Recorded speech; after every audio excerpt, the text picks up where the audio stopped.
ভাইকে ভয় পায় না এমন কোনো মানে মানুষ আছে? আগে যারা সিনেমা দেখতো, ডিপজল ভাই তো ভিলেনের ক্যারেক্টার করতো, তো ওনার চোখ দেখলেই তো সবার ভয় লাগতো। আর উনি যেভাবে ডায়লগ প্লে করতো, এক একটা খুব ডেঞ্জারাস ডায়লগ, তো ওনাকে আমি ছোটবেলা থেকে ভয় পেতাম যে এত ডেঞ্জারাস একটা ভিলেন।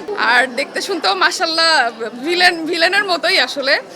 আমার প্রথম সিনেমা ভুলের শুটিং আমি ডিপজল ভাইয়ের বাড়ি থেকে করেছি। হ্যাঁ, সাভারে ছিলাম তো, ফুলবাড়িয়াতে।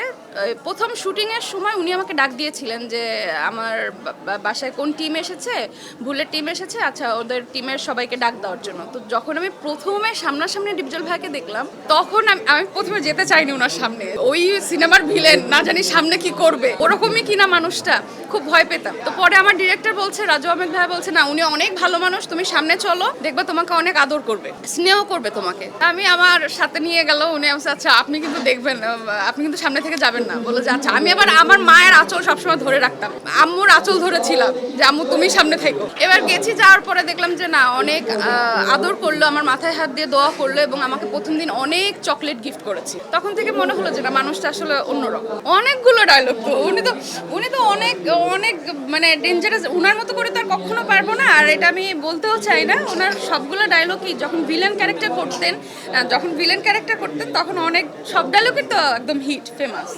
আমার ওই ভিলেন ক্যারেক্টারটা পছন্দ ছিল না। উনি যখন ভালো ক্যারেক্টার করা শুরু করেছেন, হিরো, তারপর বড় ভাইয়ের ক্যারেক্টার, যখন এইগুলো করা শুরু করেছেন, তখন থেকে ওনাকে আমার ভালো লাগতো।